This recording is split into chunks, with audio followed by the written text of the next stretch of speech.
talk about is the whole Notre Dame USC rivalry situation. Obviously, the rivalry is going to expire, or is set to expire in 2026. And so that basically means USC and Notre Dame have to come to an agreement at some point soon within the next year. And when Lincoln Riley was asked about it, he was very adamant that he wants this rivalry to continue, sort of like shutting down all of the sort of rumors that USC didn't want to. But of course, it could be all just, talk. But I'll read the direct quote. He said, and I quote, "My very first thought when hired as the offensive coordinator at Oklahoma was I get to coach OU versus Texas." And then continuing the quote, he said, "When I decided to take the USC job, my first thought was I get to coach USC versus Notre Dame. Do I want to play the game? Hell yeah. I'm hopeful we can get to the point where it makes sense. The two schools are in radically different situations, one in a conference," end quote. What do you take from that? I take almost nothing from that. You can say that all you want, but at the end of the day, I just don't feel like he's that into the USC Notre Dame rivalry like a lot of others are. Like, maybe that's just me personally. I just don't feel like he has the same commitment that a lot of the fans, that a lot of even though the players, the supporters really have. Supporters, fans, same thing. The coaches, the players really have. Some of the people in the front office now, you can say, about college football. I don't think he has the same commitment to USC Notre Dame that they do. I wonder what Chad Bowden's thoughts on it are. I'm not sure if he's gone on record and talked about it, because he's obviously a former Notre Dame guy. Right. And I'm sure he has equal decision-making power to Lincoln Riley on if they play Notre Dame or not. Yeah, probably. Maybe not equal, but pretty close, I'd say. Yeah. The GM, he's been here less time, but he knows the rivalry just as much as Lincoln does. Because on the other side of it, at least.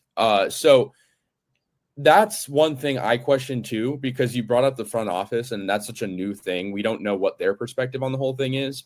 We do know that it's been sort of a dodgy situation though from USC. And I mean, look, we talked about it when it happened, about how USC was sort of pretending to act interested in renewing it by like giving like a 1 or 2 year deal.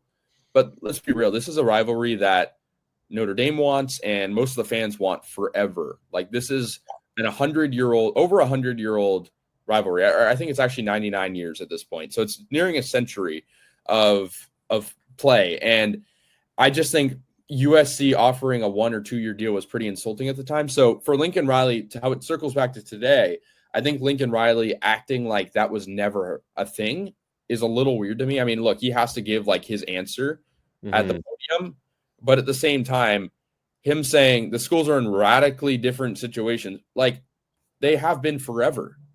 Like, one's not in a conference, one is. I don't know what else he might be referring to. I mean, Notre Dame is obviously just coming off a national title appearance.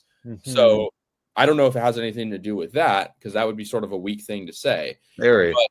But my point is, I think it's just sort of a weird situation where SC is acting committed, but I don't know if they really are.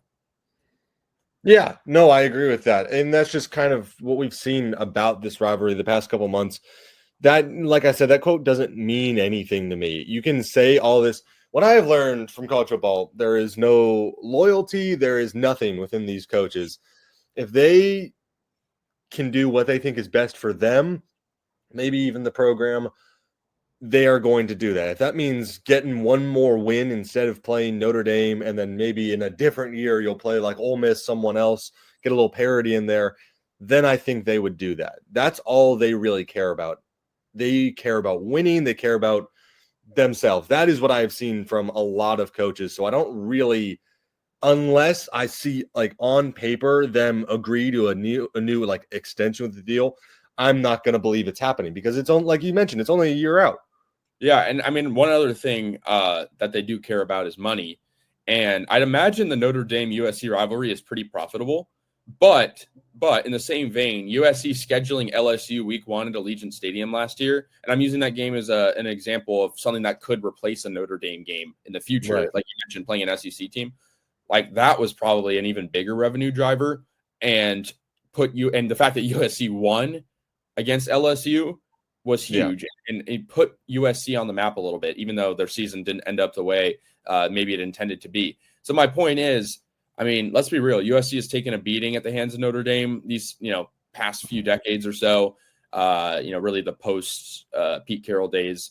And at the same time, USC is always looking for the new thing. They were looking for the new conference. They were looking for the new football facility. I could probably name a bunch of other things. They're looking for the new GM. They were looking for the new defensive coordinator. They are in a new direction, for better or for worse. Mm-hmm. So, to your point, I definitely agree. They probably are seeing this Notre Dame rivalry and thinking, look, we want to honor our heritage, and our heritage is playing UCLA and Notre Dame every year. It doesn't matter who else we play. But at the same time, it's not the flashy new toy that USC loves. It's an old rivalry that USC has been owned in for these past few decades, and now they're trying to act like they never thought that way at all. That's what I think. It's a good point. It'll be weird, especially all have graduated, but hypothetically you'll be going into your senior year. It would be a year where USC Notre Dame, it would be on campus. So hypothetically, that game doesn't happen. You instead get week 3 versus Fresno State. What's your reaction as a student?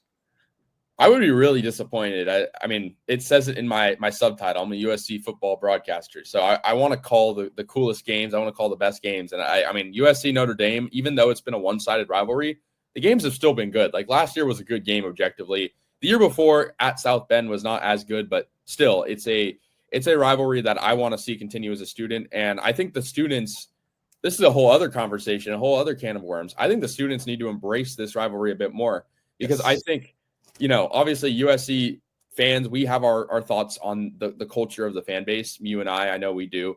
But I feel like the UCLA rivalry is hyped up so much for how little of an impact of a game it has usually on either USC or UCLA's record, usually because USC is way better than UCLA and the game just doesn't really hold that much merit. But at the same time, sorry, I was just going to say last year they met at 5 wins and 4 wins respectively. Exactly. Keep your bowl hopes alive. That's what the game was for. It's for bowl eligibility. That is not where that rivalry wants to be. And I think Notre Dame USC, it's one of those games that can define seasons. I think it definitely did in 2023. It did in 2022.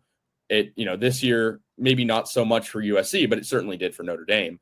It's definitely a situation that I think the fans need to rally behind it, but that's a really hard operation to take on.